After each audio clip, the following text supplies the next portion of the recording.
Hello everyone, আশা করছি সবাই খুব ভালো আছেন। সো গত ব্লগে আমি আপনাদের সাথে শেয়ার করেছিলাম আমাদের এই ট্রিপের প্রথম পার্ট, অরবিটলো সিটিতে আমাদের কাটানো কিছু মুহূর্ত। সো আজকে আপনাদের সাথে আমি শেয়ার করব আমাদের বাকি দিনটা আমরা কিভাবে কাটিয়েছি। তো চলুন শুরু করা যাক। আমরা অরবিটলো সিটি থেকে আমাদের গাড়ি নিয়ে আবার রওনা দিয়েছি আরেকটা সিটিতে, যেটার নাম হচ্ছে মন্তে আর্জেন্তারিও। আর গত ব্লগে আমি আপনাদের বলেছিলাম যে এই রোডটা আমার কাছে বাংলাদেশের মেরিন ড্রাইভ রোডের মতো লাগে। বাট আমি যখন এই রোডটা দিয়ে যাচ্ছিলাম গাড়ি দিয়ে, তখন আমার কাছে মনে হচ্ছিল যে এটা তো আমাদের মুন্সিগঞ্জের ব্রিজের মতো লাগছে। যাই হোক, জোকস আ পার্ট, বাট রোডটা দিয়ে আসতে আমার খুব ভালো লাগছিল। তো আমরা কিন্তু অলরেডি মন্তে আর্জেন্তারিওতে এসে পড়েছি। অ্যাকচুয়ালি ব্রিজের ওই পাশে হচ্ছে অরবিটলো সিটি আর এই পাশে মন্তে আর্জেন্তারিও। আর এখানে এসেই একদম একটা গ্রাম গ্রাম ফিল দিচ্ছিল আমার কাছে। আর আমরা অ্যাকচুয়ালি নেভিগেটর সেট না করেই রওনা দিয়েছিলাম। আমরা তো কিছুই চিনি না, তো আমরা ভুল রাস্তায় এসে পড়েছি। তো এখানে রোডের একদম শেষের দিকে এসে দেখি যে একটা সুন্দর একটা রিসোর্ট। তো আমরা গাড়ি থামিয়ে ওখানে কিছুক্ষণ ছিলাম, ছবি টবি তুলেছি, দেন ভিডিও করেছি। যাই হোক, আমরা আবার নেভিগেটর সেট করে চলে এসেছি আরেকটা স্পটে, যেটার নাম হচ্ছে পজ্জো পেরতুজো। আর এটা হচ্ছে একটা পোর্ট এরিয়া, মানে সমুদ্রের এরিয়াতে এসেছি আমরা। আর আমরা একই দিনে অনেকগুলো স্পট অ্যাকচুয়ালি কভার করেছিলাম, আপনাদের সাথে একটা একটা করে শেয়ার করব। আর আমরা এখন যেই সাইডের বিচে এসেছি, এই বিচটার নাম হচ্ছে ব্রাচ্চো এনার্জি বিচ। আর এটা দেখেই বোঝা যাচ্ছিল, মানে সেট আপটা দেখেই বোঝা যাচ্ছিল যে এটা সামার টাইমে অনেক বেশি মানুষ থাকে, যেহেতু এটা একটা ট্যুরিস্ট প্লেস। আমার অ্যাকচুয়ালি সবসময় সামার টাইমেই যাওয়া হয় সমুদ্র দেখতে বা গোসল করতে। বাট এই ফার্স্ট টাইম আমি উইন্টারে গিয়েছি। আর উইন্টারে যেহেতু অনেক বাতাস থাকে, তো সমুদ্রে অনেক বড় বড় ঢেউ ছিল। আর সাউন্ডটা তো সবসময় রিল্যাক্সিং লাগে আমার কাছে। আর আমি যতবারই সমুদ্রে যাই ততবারই আমি এরকম ঝিনুক শেলগুলো তুলে নিয়ে আসি, আমার খুব ভালো লাগে। আর ওখানে সাইডে আমি দেখি একজন তার কুকুরের সাথে এত সুন্দর খেলা করছিল, তো আমি সাথে সাথে ভিডিও করেছি। আর ওই টাইমটাতে আমার খুশির কথা এত মনে পড়ছিল, আমার ক্যাটটার কথা। ও এখন দেশে আছে আমার আব্বু আম্মুর সাথে।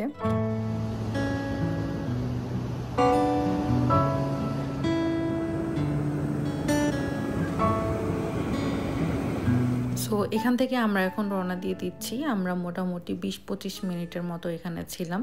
আর এখান থেকে আমরা এখন রওনা দেব আরেকটা প্লেসে, যেটা হচ্ছে পোর্তো সান স্তেফানো। আর ওই জায়গায় আমাদের যেতে মোটামুটি ১৫ মিনিটের মতো লাগবে। তো আমরা অলরেডি এসেও পড়েছি। আর এই প্লেসটা দেখে আমার কাছে মনে হচ্ছিল একদম পজিতানো, মানে ইতালির পজিতানোর কথা হয়তো আপনারা অনেকেই জানেন। এটা একদম একটা মিনি পজিতানোর মতো লাগছিল আমার কাছে। সব লেভেলে ছিল, বাড়িগুলো একদম পাহাড়ের লেভেলে লেভেলে, দেখতে খুবই সুন্দর লাগছিল। আমার অনেক দিন যাবত সমুদ্র থেকে সানসেট দেখার ইচ্ছা ছিল। তো সিফাত আজকে বলছিল যে চলো, যেহেতু আমরা সানসেট টাইমে আছি, তো আমরা সানসেট দেখি আজকে। তো ও গুগল থেকে একটা জায়গা বের করেছে, তো ওইটা এখান থেকে ৫-৬ মিনিটের মতো লাগবে ড্রাইভ করে যেতে উপরের দিকে প্লেসটা। আমরা যখন কোথাও ঘুরতে যাই, তো আমার সাথে এই জিনিসটা সব সময় হয়। আমি যখন যেই প্লেসটাতে যাই, আমার কাছে মনে হয় যে এটা সবচেয়ে বেস্ট প্লেস। তো এই প্লেসটা দেখতে দেখতে আমার অনেক বেশি লেট হয়ে যায়। আর সিফাত বলতে থাকে যে চলো চলো, আরেকটা জায়গা যেতে হবে, নাহলে লেট হয়ে যাবে। তো যখন আমি নেক্সট প্লেসে যাই, তো তখন আমার কাছে মনে হয় যে ওইটাই সবচেয়ে বেস্ট প্লেস। আমি কেন আরেকটু আগে আসলাম না, তাহলে হয়তো আরেকটু বেশি সময় পেতাম।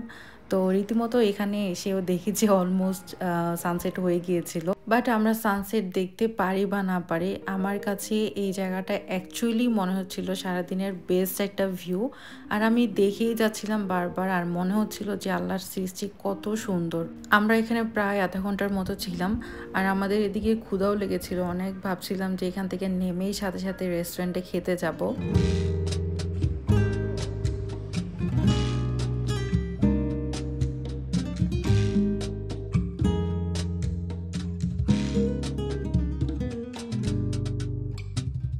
এই তো অন্ধকার হয়ে গেছে অলমোস্ট।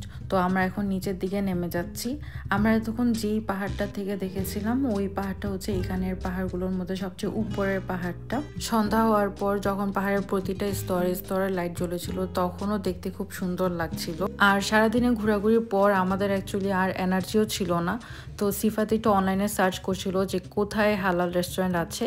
তো দেখলো যে একটা টার্কিশ কাবাবের দোকান আছে। তো আমরা এখানে এসে পড়লাম, আর এখান থেকে কিছু খাবার অর্ডার করেছি।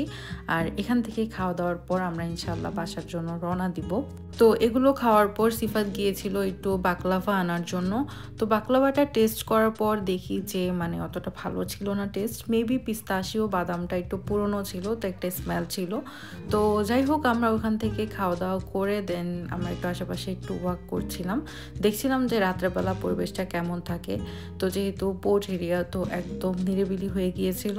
ওখান দিয়ে হাঁটতে হাঁটতে দেখলাম যে সুন্দর একটা ভিন্টেজ স্টাইলে ডেকোরেশন করা একটা বার। তো আমরা এটার ভিতরে আসলাম। তো এখান থেকে আমি একটা সুন্দর চামচের মতো দেখতে একটা চকলেট নিলাম, আর একটা হচ্ছে কাস্তানিয়া একটা বাদাম আছে, ওই বাদামের একটা চকলেট নিলাম এখান থেকে। তো দেন আমরা আবার হাঁটতে হাঁটতে যাচ্ছিলাম। তো হঠাৎ করে আমার মনে পড়লো যে আজকে তো আমি সুভিনিয়র নেইনি। তো সুভিনিয়র শপের জন্য একটু খোঁজাখুঁজি করছিলাম আশেপাশে। অনেক হাঁটতে হাঁটতে খুঁজতে খুঁজতে একটা সুভিনিয়র শপ আমরা পেয়েছি। তো এখান থেকে একটু চয়েস করা টাফ হয়ে যাচ্ছিল, বিকজ একদমই পছন্দ হচ্ছিল না। তো আমার কাছে এই বাইক আর হচ্ছে এই গোল টাইপের সুভিনিয়রটা আমার খুব ভালো লেগেছে।